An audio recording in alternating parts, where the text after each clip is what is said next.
అనగా ఆశ్రయ శక్తి. ఆశ్రయం అంటే అదొకటి, మళ్ళీ ఆశ్రయించుకోవడం అండి. మనం కింద పడిపోతుంటే ఏదైనా ఆధారం దొరికితే బాగుండు అనుకుంటామా లేదా? నదిలో కొట్టుకుపోతూ ఉంటే పడవ దొరకాలనిపిస్తుంది, కానీ నదిలో కొట్టుకుపోతున్న వాడికి పడవ ఆశ్రయం. అలాగొక ఆధారము, ఒక పోషకము అయిన శక్తి ఏదో అది ఆశ్రయ శక్తి. అలాగా ఈవిడ ఆశ్రయ శక్తి. శ్రీ అనగా ఆశ్రయ శక్తి. ఎవరికి ఆశ్రయం ఆవిడ? ఎవరికి అంటే ముందు ఎవరికో చెప్పేవారు, ఎవరికీ చెప్పలేదు అంటే అందరికీ అని అర్థం. కనుక శ్రీ అంటే అందరికీ ఆశ్రయ శక్తి, ఇది అర్థం. త్వామాశ్రితాణాం న విపన్నరాణాం త్వామాశ్రితా హ్యాశ్రయతాం ప్రయాంతి.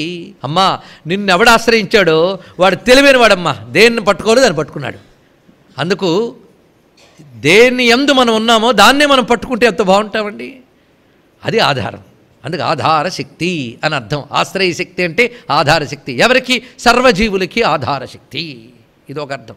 ఇంకొక తెలివిగా ఆశ్రయించుకునే శక్తి అన్నారు ఇక్కడ.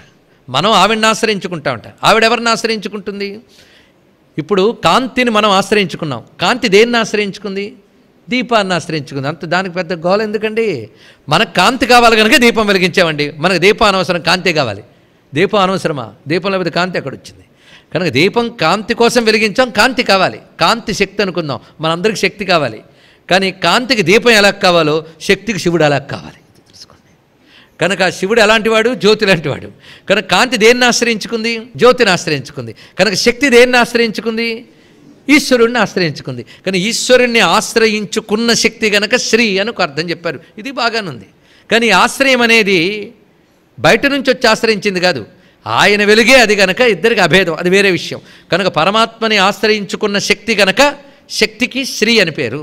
ఆ శక్తిని మనందరం ఆశ్రయించుకున్నాము కనుక మనకు ఆశ్రయ శక్తి అని పేరు. కనుక మనకు ఆశ్రయమైన శక్తి, ఈశ్వరుని ఆశ్రయించుకున్న శక్తి శ్రీ, ఇది దీనికి అర్థం. అందుకే శ్రీ ఎందుకు మంత్రమైందో తెలిసిందా? ఇన్ని అర్థములు ఉన్నాయి గనక. ఇంకొక అర్థం చూద్దాం. శ్రీ అని దేన్ని అనాలో వివరిస్తున్నారు ఇక్కడ. శ్రీ అనే మాట వేదంలోంచి వచ్చింది. వేదంలో ఎక్కడొచ్చింది? రుచశామాని యజూగుంషి సాహి శ్రీరమృతా సతాం, ఇది వేదవాక్యం. ఎందుకంటే అమ్మవారి విద్య వేద విద్య, అందుకే అన్ని ఆపరంగానే అర్థం చెప్పాలి. కనుక శ్రీ అంటే ఏమిటంటే వేదము, ఇది అర్థం చెప్పింది. వేదమే చెప్పింది. అమ్మా నీ పేరేమిటమ్మా అని వేదాన్ని అడిగితే నా పేరు శ్రీ అందండి ఆవిడ. అందుకు రుచశామాని యజూగుంషి, రుక్కులు యజుస్సులు సామములుగా చెప్పబడ్డ వేదమంతటి కలుపుకొని అమృత శ్రీ అని పేరు అన్నారు ఇక్కడ. అమృత శ్రీ అని రెండు పేర్లుట. అంటే శ్రీ అంటే అమృతమును కూడా పేరు. అమృతం అంటే ఆనందమైనది, శాశ్వతమైనది అని అర్థం. కానీ శ్రీ అంటే అమృతం. ఏ అమృతం అది? వేదం. వేదమంతా కలుపుకుంటే శ్రీ ఆవిడ. అందుకు శ్రీ మాత అంటే వేదమాత అని అర్థం. ఎందుకంటే మీరు ఏ దేవత గురించి మాట్లాడన్నా, బతుకులో బాగుపడడానికి కావలసినటువంటి జ్ఞానం తెలుసుకోవాలన్నా, ఇహానికి పరానికి యజ్ఞము తత్వము ఏది కావాలన్నా వేదమే ఇవ్వాలి మనకి. అందుకు సర్వమునకు వేదమే ఆధారం. మన బతుకంతా వేదాన్ని ఆధారం చేసుకున్నది. కనుక మనకు ఆశ్రయశక్తి ఎవరు? వేదమే. అందుకే వేదమే శ్రీ అన్నారు.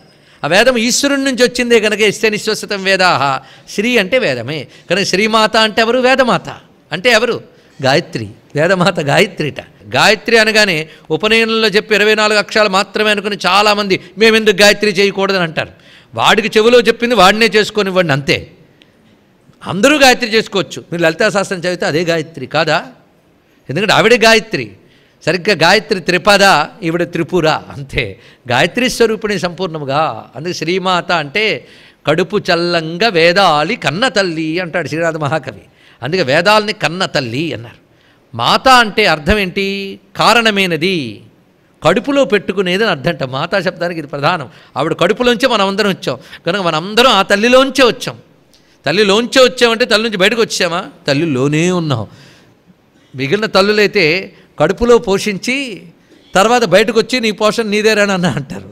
కానీ ఈ తల్లి మనల్ని ఎప్పుడు కడుపులో పెట్టుకునే పోషిస్తుందండి. మన అమ్మ నుంచి వేరుగా లేం. మనల్ని కన్నతల్లి నుంచి మనం వేరయ్యాం, కానీ ఈ కన్నతల్లిలోనే పుడుతున్నాం, ఈ కన్నతల్లిలోనే పెరుగుతున్నాం, ఈ కన్నతల్లిలోనే ఈ శరీరం విడిచిపెట్టినా ఉంటున్నాం. కనుక ఎప్పుడు ఈ తల్లి కడుపులోనే ఉన్నాం కనుక సర్వజగత్తు ఈవిడ కడుపునే ఆశ్రయించుకున్నది. అందుకు ఆ తల్లి గర్భంలోనే అన్నీ ఉన్నాయి. వేదములన్నీ ఆవిడ గర్భంలోనే ఉన్నాయి. అందుకు అమ్మవారి నామం వేదగర్భ అని ఒక నామం ఉందండి. ఆ వేదగర్భ అని అర్థం చేసుకుంటే శ్రీమాత. కనుక జగత్తునంతటి తన నుంచి ప్రసవించిందండి. ప్రసవించింది. ప్రసవము ఆ ప్రసవంలో సవం, ఆ సవమే సవితుహు, అది శబ్దం ఇక్కడ చూడండి. అంత సంపూర్ణంగా వస్తే సృష్టికారిణి అయినటువంటిది.